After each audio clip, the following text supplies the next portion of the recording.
Ladies and gentlemen, the broadcast you are about to hear is the actual broadcast that I made on April the 19th, 1995. Deja vu.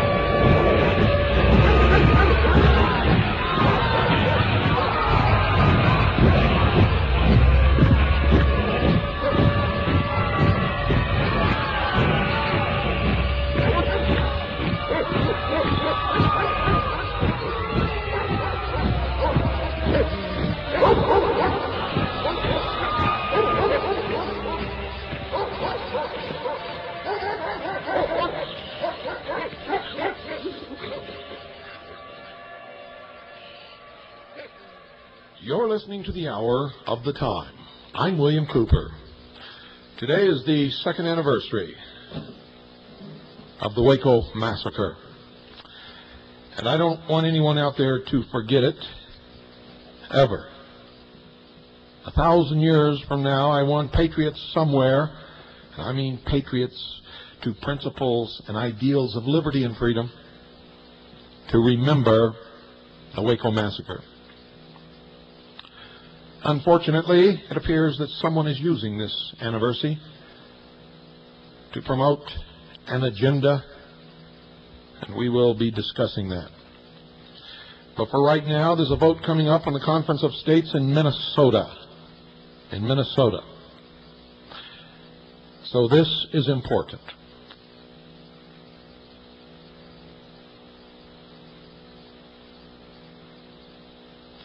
The Council of States resolution has passed in the Minnesota House.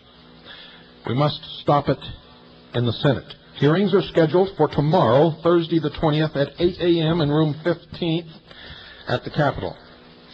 Now, whether or not you intend to testify, please show up to express your opposition. If you don't think you have time, you can't take a day off work, then think again, folks. What price are you willing to pay for freedom? Please make your calls and or fax the message to each senator.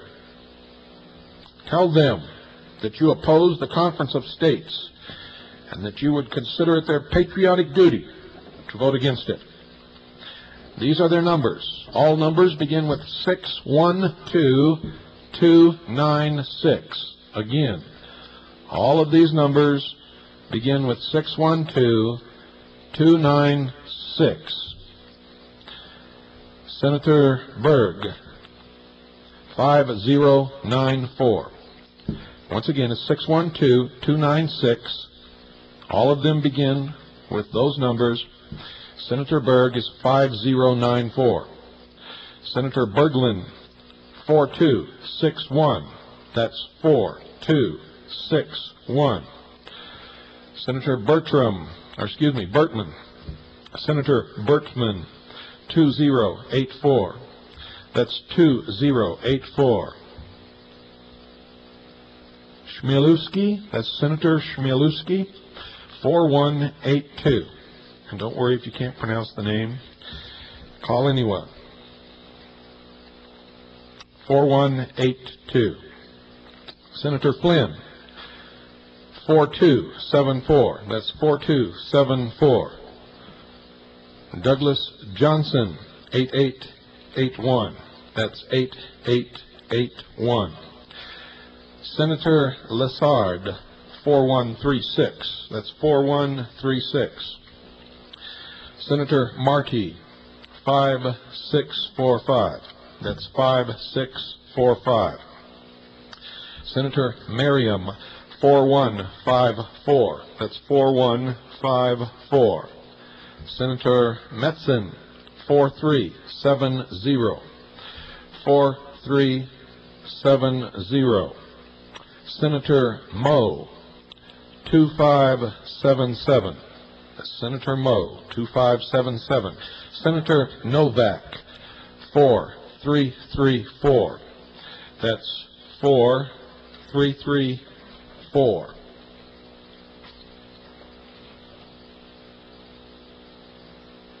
Senator Piper, 9248. 9248. Senator Pogmiller, 7809. That's 7809. Senator Reichgott, 2889. That's 2889. Senator Salon, 4188. That's 4188. Senator Speer, 4191. That's 4191. Senator Stump, 8660. That's 8660. Senator Vickerman, 5650. That's 5650. The fax number for all of these people, all you have to do is put down their name and send the fax to this number, is 612-296-6511. That's 612-296-6511. Remember, this is for the state of Minnesota. Ladies and gentlemen, Minnesota is going to vote on the Conference of States resolution. It's passed through the House. Hearings are scheduled for tomorrow morning, Thursday the 20th at 8 a.m. in room 15 at the Capitol. Be there. Oppose it. Whether you're going to be there or not, call all of these senators and fax and oppose this. And to make sure, ladies and gentlemen, that you do this, it is important. And now,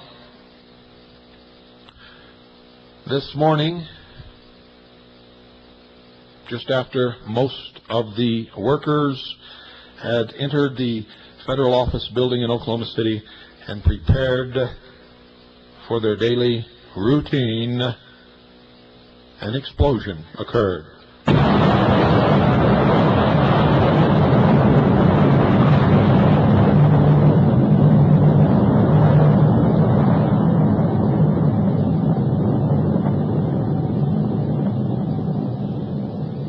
No one was prepared for this, ladies and gentlemen, least of all those inside the building who found themselves suddenly falling, tumbling through the air. Many of them were buried beneath tons of debris. As usual, the intelligence service has all of the facts that are available at this time, and you will find these facts have not been reported in their entirety anywhere else in the world, including the major media in the United States, including even the media in Oklahoma City. As usual, we have our people on scene with press passes in hand, and they have given us a preliminary report, which I will now relay to you. It is important that you listen carefully, ladies and gentlemen, because rumors, as always, abound. And we have heard every rumor and every possible solution to this. What you are going to get now are the facts. Then we will discuss some of the reports, erroneous and otherwise. There is an agenda here. And if you will remember, I told you that this would happen. I said it on this broadcast that the incidents of terrorism within the United States will escalate to the point undreamed of by the American people. What is the agenda? Well, you're going to find out.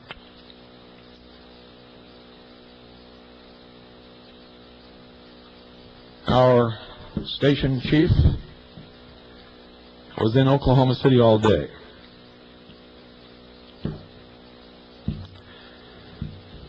Most of the facts that are available have been scantily reported on the local news in Oklahoma City only. The national news reports, especially on ABC, are completely off base and out of line. As you might expect, the body count keeps going up, but as far as actual on-the-scenes reporting goes, at 4:30 p.m. this afternoon, Oklahoma time, only 22 confirmed dead, 17 of them children from the daycare center. Washington was reporting 81 dead, but no one on the scene can confirm any numbers yet that even approach that number. The number confirmed at 4:30 p.m. was 22 dead, 17 of them children. The Washington, D.C. figure may have more to do with government workers who cannot be reached by phone.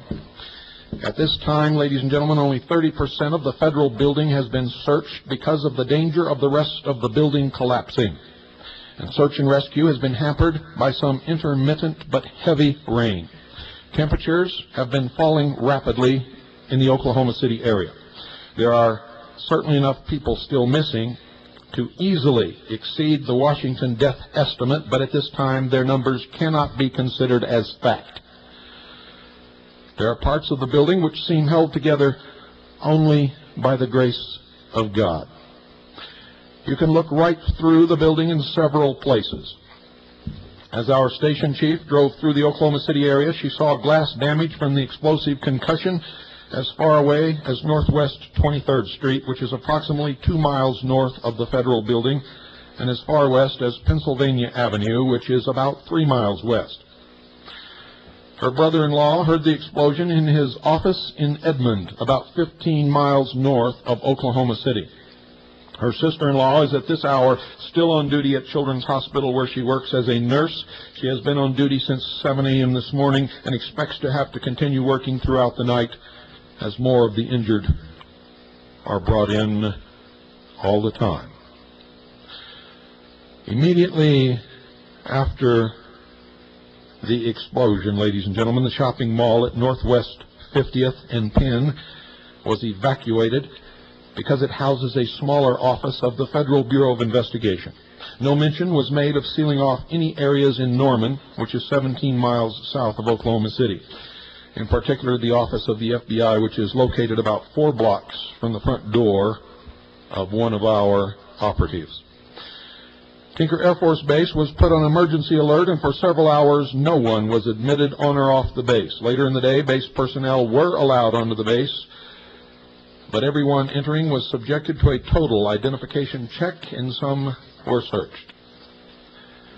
The entire Oklahoma Capitol complex was evacuated about 2 hours after the explosion so that the building could be swept for explosives. Army personnel and drug-sniffing dogs were brought in from Fort Sill to search out anything that could be found in the Capitol complex and upon the bomb scene. There have been no further local reports about that investigation since about 4 p.m. Mayor Ron Norick has stated that there were approximately 590 federal employees in the building on the job when the bomb exploded. And there may have been an additional 200 to 400 citizens conducting business in the building at that time. So there could have been, ladies and gentlemen, somewhere around 1,000 people in that building. The total figure at this moment is unknown. The total number of persons reported admitted to area hospitals because of this incident at approximately 4:30 p.m. this afternoon, Oklahoma City time, were just under 300. Many persons are believed still buried in the rubble, and few living that have been rescued are suffering from crush injuries, lacerations from flying glass, and other injuries associated with explosions. One woman buried in the parking garage had to have her leg amputated before she could be removed. According to Dr. Corneliuson, who made the report, she would not have lived had the amputation not been performed. There have been many such spur-of-the-moment street corner surgeries performed while rescue vehicles made their way to the scene to remove the injured and the dead. Reports have been heard on radio of 200 adult-sized body bags being brought to the scene in anticipation of the number of bodies yet to be recovered from the building. And unless a tent has been recently erected on the side of the street, the bodies are still being held in a semi-truck, which is serving as a temporary morgue. Huge floodlights have been brought in by an oil field equipment company, and large heaters are also being provided to the scene as rescue work continues into the cold of the night.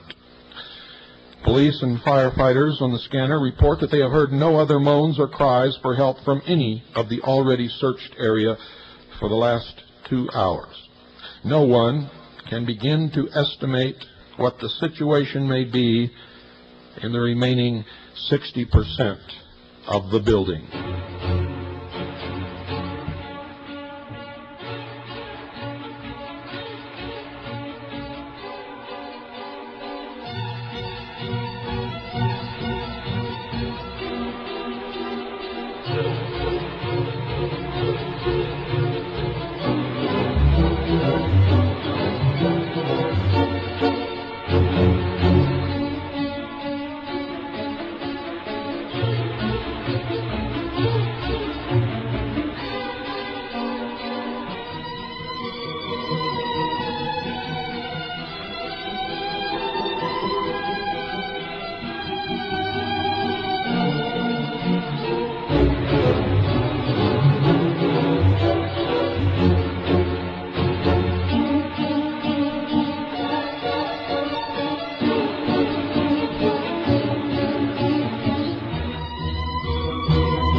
Only a few hours ago, firefighters began working on the second story of the building, searching for anyone or anything.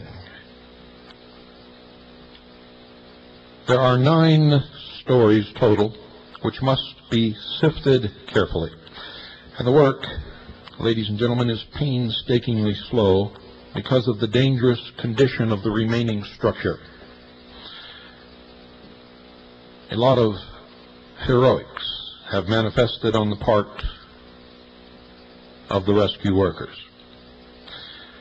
A special investigative team from Phoenix has arrived to assist in the search for survivors, and it is reported that they have special sound equipment which can detect the tiny sounds of breathing beneath rubble and debris. They are at work now. All roads leading into the main downtown area have been closed off and are being guarded by police and National Guard troops.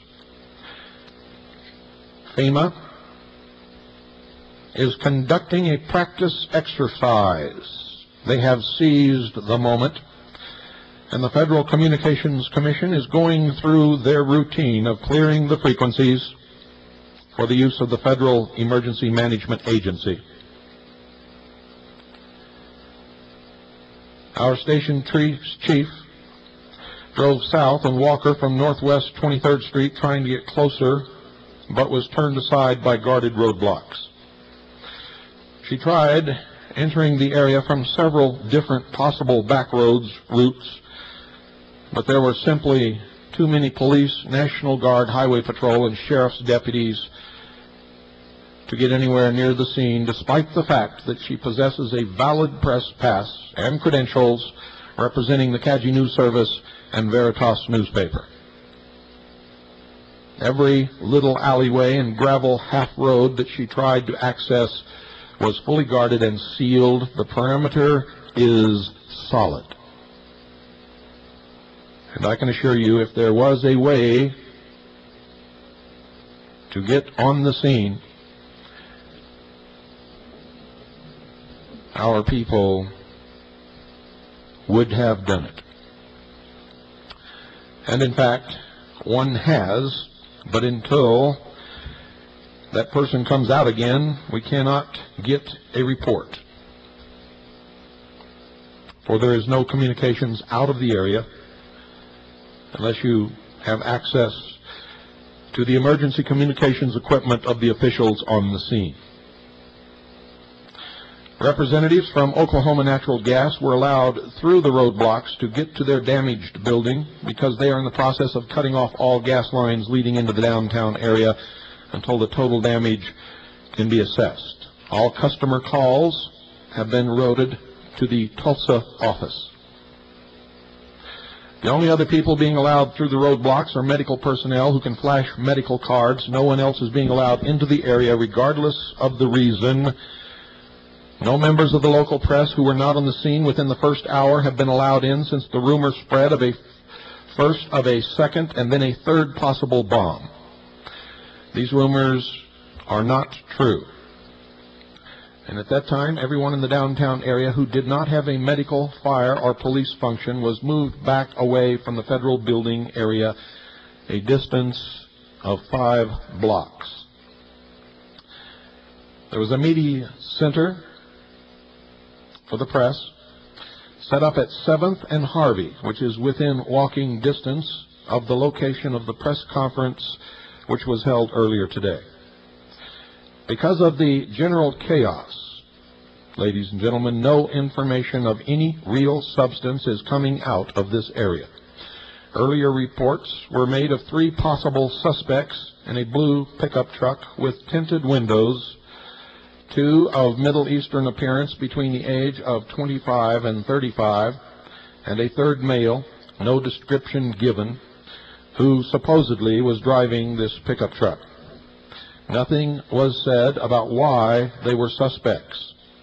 But I question this, and so do our agents on the scene, for there is a large population of Middle Eastern Muslims in Oklahoma City, Edmond and Norman, and the University of Oklahoma has several large Islamic student community groups.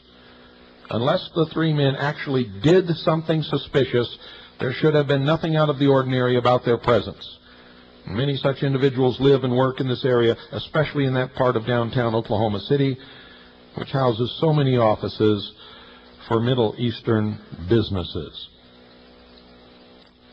These are some of the rumors and erroneous reports and guesses and speculations that have been broadcast around the world today. Now remember, these are rumors, speculations. A local television station in Oklahoma City received a call from an unidentified male reportedly speaking with a foreign accent who stated that the Nation of Islam claimed responsibility for the bombing.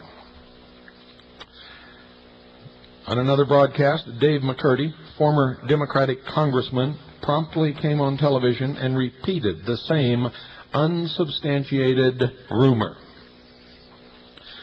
An hour later, an alleged official from the Nation of Islam telephoned KTOK radio from Chicago to deny any responsibility for the bombing.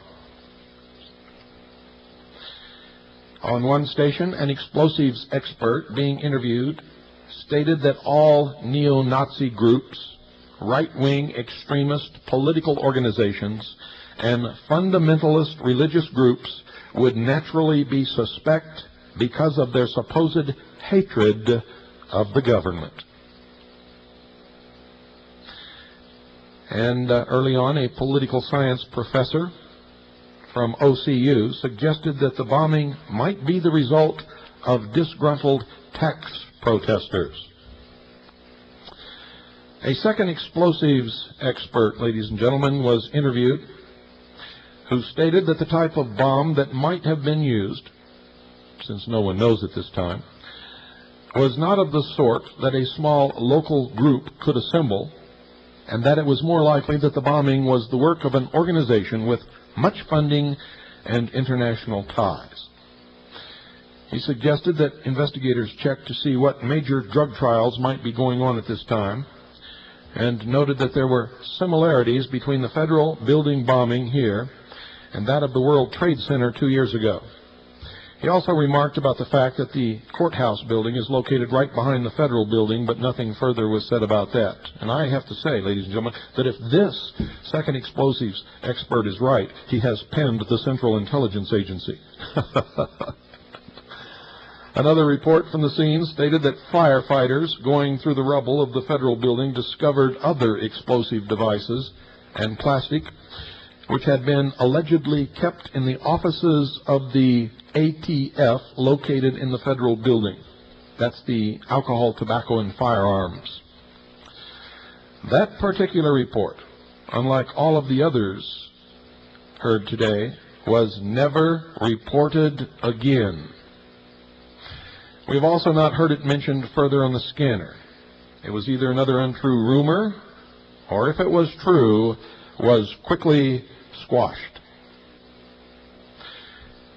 A later radio report made mention of a rocket launcher being found in the debris, which was supposed to have also been in the Bureau of Alcohol, Tobacco, and Firearms office. That report also has never been repeated, substantiated, or denied.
The hour of the time is brought to you, ladies and gentlemen, by Swiss America Trading.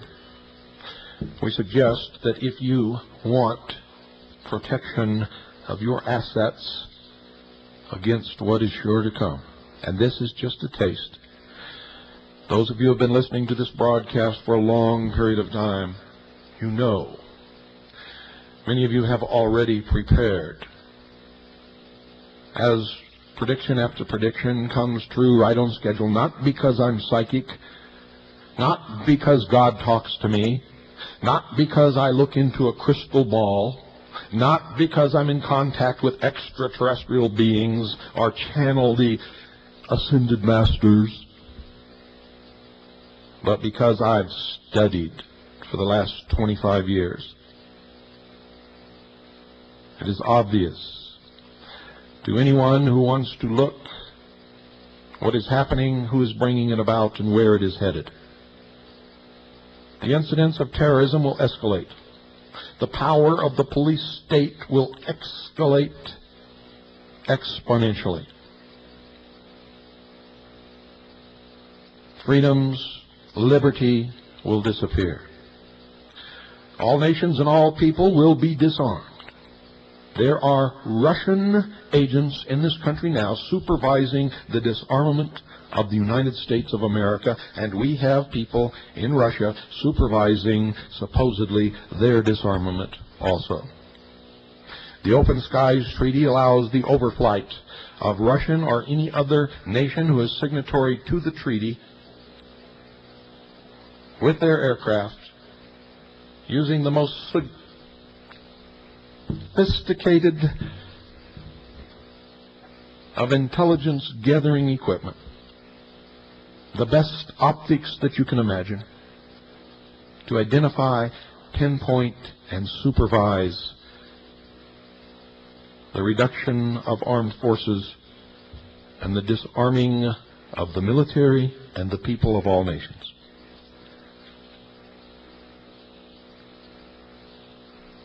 As this happens, we will continue to escalate into a state of anarchy and chaos.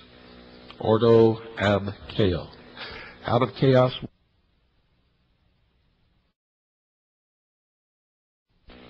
for protection and control. And they will get it. They will get it in spades, and they will regret it forever.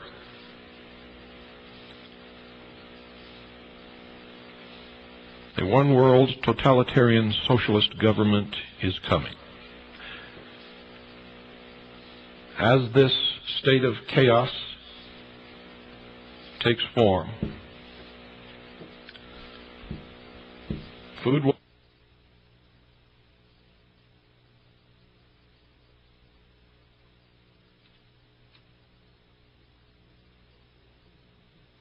I'll say this again so that there is no misunderstanding. As this state of chaos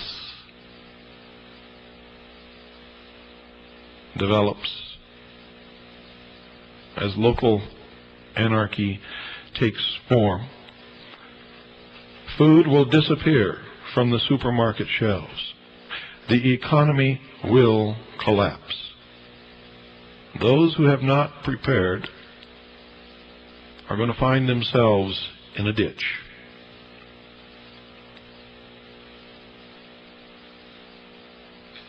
Now, these are harsh warnings, but they are real, true warnings, and they come from my heart, from a position of knowledge. This is not conjecture. This is what is planned for America.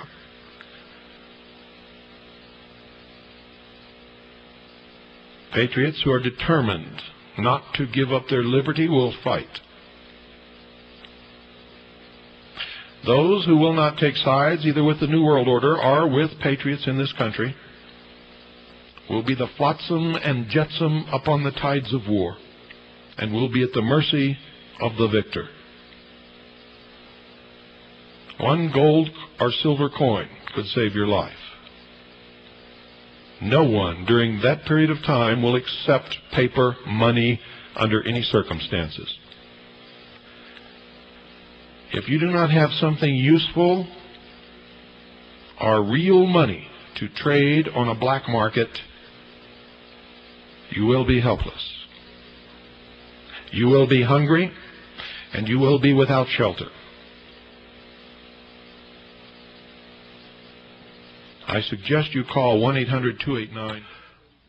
Ladies and gentlemen, you're listening to the actual broadcast that I aired on April the 19th, 1995. Deja vu.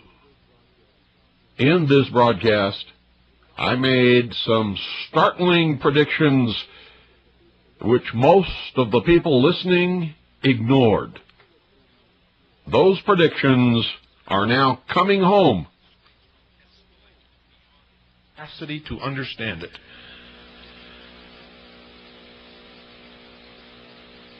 You heard it here a long time ago. And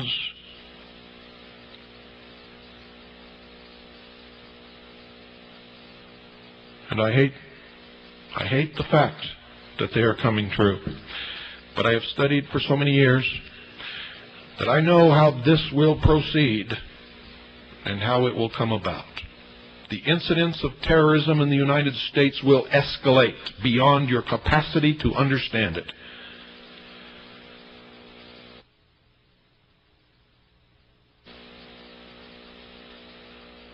And I hate the fact that they are coming true.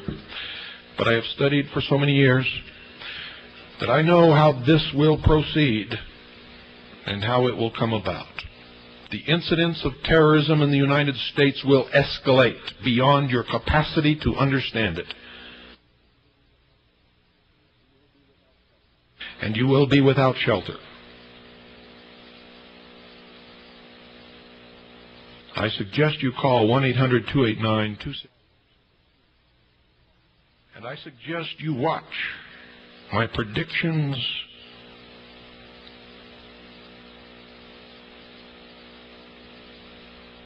and I hate the fact that they are coming true. But I have studied for so many years that I know how this will proceed and how it will come about. The incidence of terrorism in the United States will escalate beyond your capacity to understand it.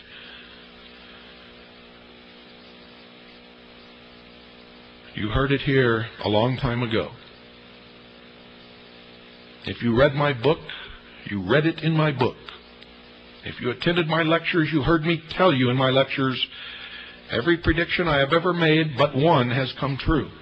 Everything that I wrote about in my book, that at the time nothing had materialized and people called me crazy, have now come to pass.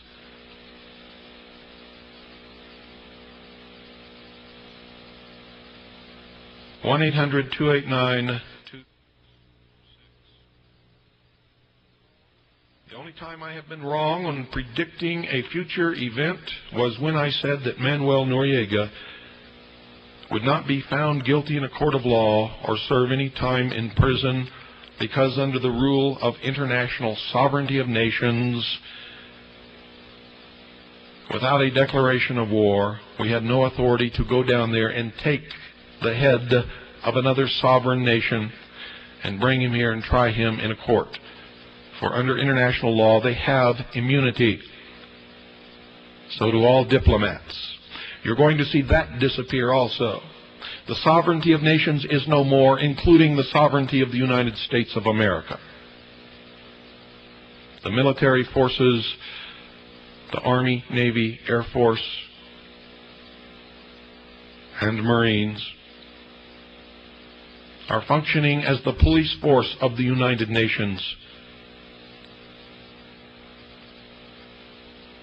under Publication 7277 of the State Department's plan for the unification of the armed forces of what used to be called the Soviet Union under the United Nations to function as the only armed force left in the world to maintain peace and order and to ensure the disarmament of all nations and all peoples. This is not conjecture, it's documented in the law. It is a fact. And you have had your head buried in the sand for too long. And what happened today in Oklahoma City was a part of the agenda to bring about the New World Order. You watch as the stories continue to unfold. It is no accident that this occurred on the second anniversary of the Waco Massacre, as you shall soon see without any input from me. It will become plain. Just keep your eye on the lips of Janet Reno.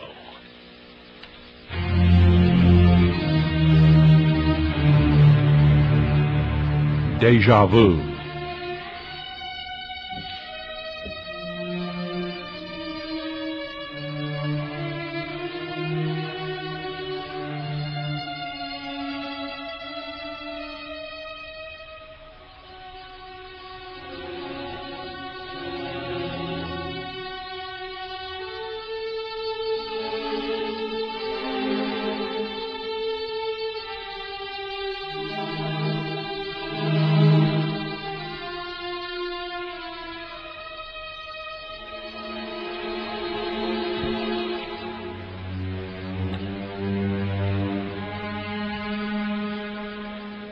At 3 p.m. Oklahoma City time, the statement was made on radio that the only persons who might plant a bomb beside a daycare center, which was located in the second floor of the federal building, would be people who had lost children themselves because of the government's actions and thus we should all suspect survivors of the Branch Davidians.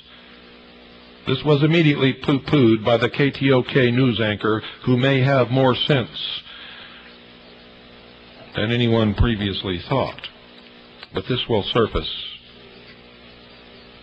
again, I assure you. A later report tied Bob Ricks into the situation because of his involvement in the Waco massacre. His office is in Oklahoma City. When questioned at the 5 p.m. press conference about the possibility of a link between the Branch Davidians and today's bombing, Ricks said merely that nothing is being ruled out and nobody knows anything yet. Very non-committal as he shifted uncomfortably from side to side. Intelligence Service members have recorded some very interesting conversations from the scanner. One such conversation was being held with a nurse on the scene who was speaking on a cordless phone. She was telling a friend of her experience on the bomb scene and mentioned that as she assisted a policeman with the removal of one of the victims from the rubble, he said, quote, "We're going to go to war over this," end quote. The majority of rescue workers are completely stressed out at this time. Tempers are short, and all patience has been exhausted. They are liable to say anything. You can hear it in every voice on the scanner. Most emergency personnel who have been interviewed on radio and television seem completely shocked, and it is evident that they were totally unprepared for the sheer scope of the carnage and devastation.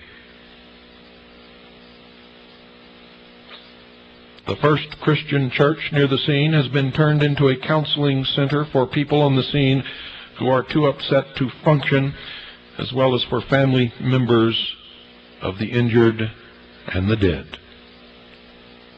The church has staffed the building with psychologists, psychiatrists, and anyone with any counseling training to deal with the people who are in extreme emotional shock. And ladies and gentlemen, I have to tell you, there are so many such people. A call went out over the radio this afternoon asking for more trained counselors and medical personnel to come and help. The post office building has been turned into a temporary hospital. Several triage centers have also been established in several nearby streets. Don't expect to get any mail from Oklahoma City on time. Many local restaurateurs, in coordination with the Feed the Children organization, are providing food for the emergency personnel at the scene, and indeed for anyone who comes along who needs it. Deja vu. The Red Cross has been taking blood donations all day long, and have put out statewide calls for donors of type O blood. The Blood Institute on North Lincoln Boulevard is still taking donors at this time, and the wait after arrival is now about an hour. Deja vu. People are parked wherever they can, on the grass, the sidewalks, along the streets where traffic normally flows, desperately searching for friends and loved ones. Deja vu. Our station chief has been monitoring the search and rescue situation all day in her car, and as soon as her husband got home, he began audio taping off the scanner while simultaneously videotaping from the television set. And around 5:30 p.m., our Washington people began meeting with the governor in the governor's mansion, supposedly to get coordinated with the federal investigators sent in by Waco, Reno. And the governor has announced that the entire investigation is now in the hands of the Federal Bureau of Investigation. Should we cheer? The last time anyone's lives were in the hands of the Federal Bureau of Investigation They were burnt crisp. Deja vu. And the ATF wore T-shirts hailing their Texas barbecue.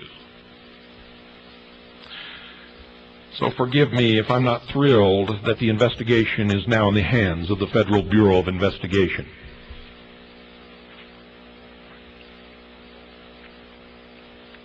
The most accurate information comes off the scanner, and we are taping constantly all around the area.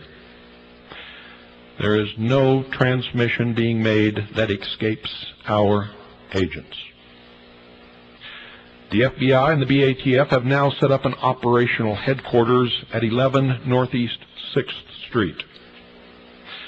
At 7 p.m. Oklahoma time, a call over the scanner reported packages discovered at the Medallion Hotel, and a request was made for a bomb dog to be taken to the hotel, but a search of the phone directory shows that there is no such hotel listed in the Oklahoma City phone book. If anything transpires on that, we will, of course, let you know. Things are constantly continuing to happen. There's a tremendous amount of danger connected to that building, and no one really knows what is holding the rest of it up. When they tell you that half of the building was blown away, that is not quite the truth. Half the building was indeed blown away, ladies and gentlemen. But the only thing that remains is a shell of the other half, for the entire inside of the building was gutted.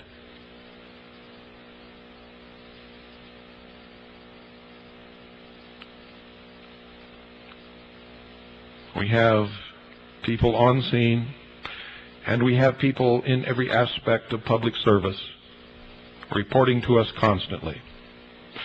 As you have heard tonight, this is the only complete and factual report that has occurred through any media all day long. Deja vu. And that is due to the people who have dedicated their resources and their lives and have taken an oath as officers and men and women of the intelligence service of the Second Continental Army of the Republic. Thank them.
Deja vu.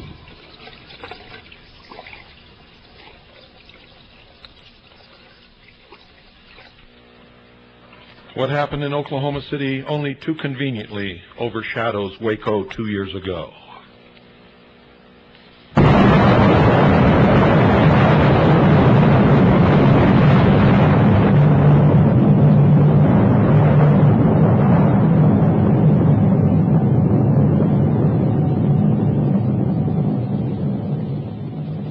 Memorize that sound, ladies and gentlemen. You will hear it more and more in America. Not because I want it, and believe me, I have nothing whatsoever to do with it.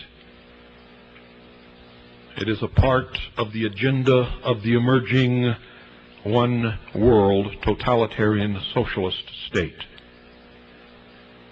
It is furthering the agenda of the disarmament of the American people, and indeed the peoples and the nations of the world. It is a deceit, it is a lie, it is a manipulation. Deja vu. Hezbollah has no truck with April the 19th. No patriot in this country would ever attack our government without being attacked by this government first. That I can assure you. No fundamentalist religious organization has any reason to bomb any building in Oklahoma City.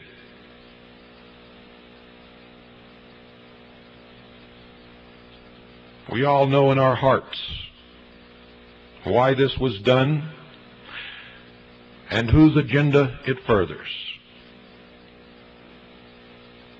We must never, ever, in our lives, or in our children's lives, or in our grandchildren's lives, or their children and grandchildren's lives, forget what happened in Waco, Texas on April the 19th, 1993.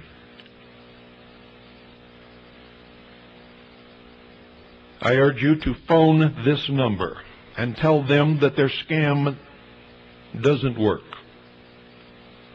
We remember Waco, and we will hold them accountable. And eventually, the real perpetrators of this crime that occurred in Oklahoma City will be found, and we will also hold them accountable. The number is 1-800-546. Ladies and gentlemen, that number was good in 1995. I cannot guarantee that it is good now, but it does no harm to try. 546 3224. It is the number of the Justice Department.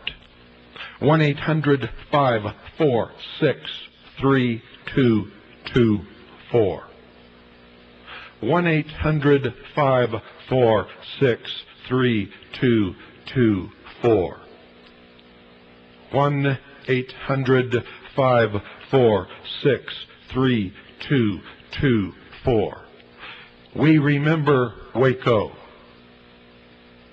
We will hold the perpetrators responsible, ultimately, under the law. The fax number is 202-616-9898. 202-616-9898.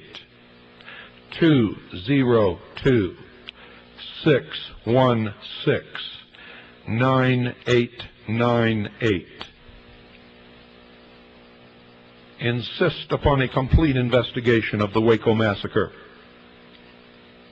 Insist upon a thorough and complete investigation of the bombing of the federal building in Oklahoma City, and insist upon an independent criminal investigation that does not involve the Federal Bureau of Investigation or the Bureau of Alcohol, Tobacco, and Firearms. And you might want to insist that the same independent investigation be conducted into the recent terrorist attacks upon the Twin Towers of the World Trade Center buildings and the Pentagon. Deja vu. The numbers are 1-800-546-3224. 1-800-546-3224. 202-616-9898. Ladies and gentlemen, tonight has been a rerun of the actual broadcast that I aired on April the 19th, 1995. Ladies and gentlemen, you heard the predictions that I made during that broadcast. You heard it for yourself. There was no mysterious anything about any of it. Nothing whatsoever.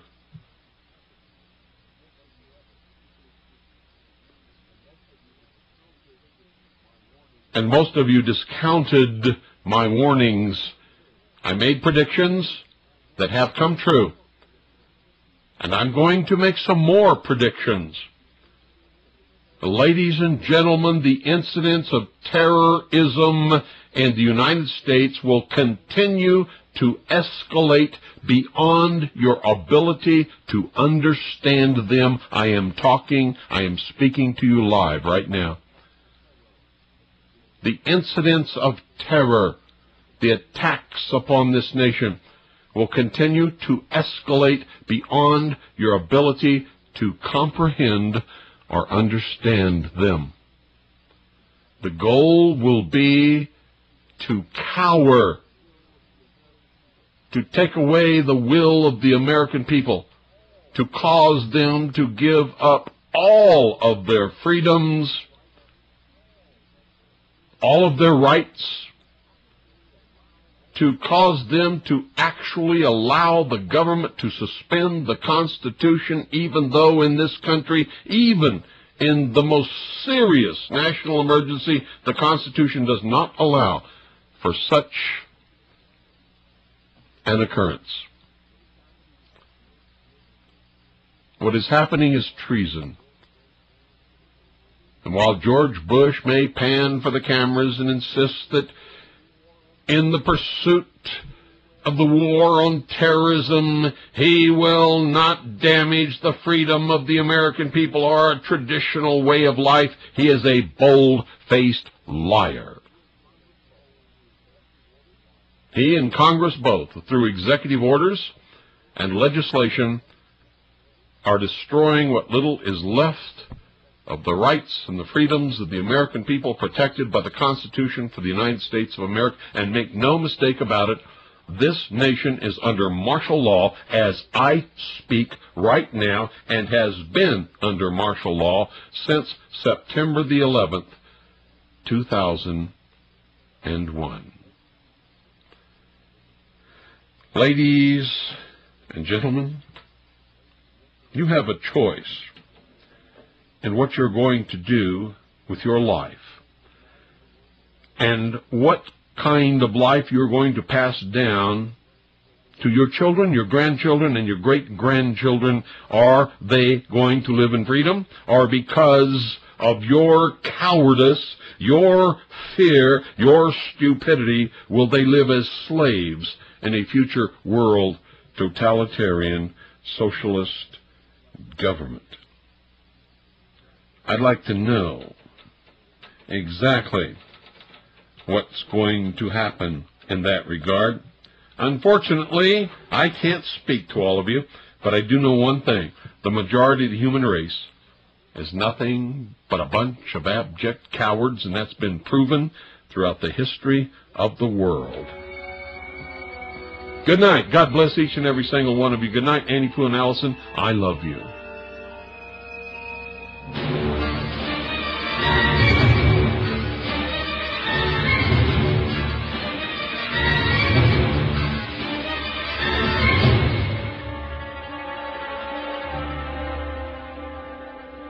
Get off your ass. Get out of your lethargy. Find your guts.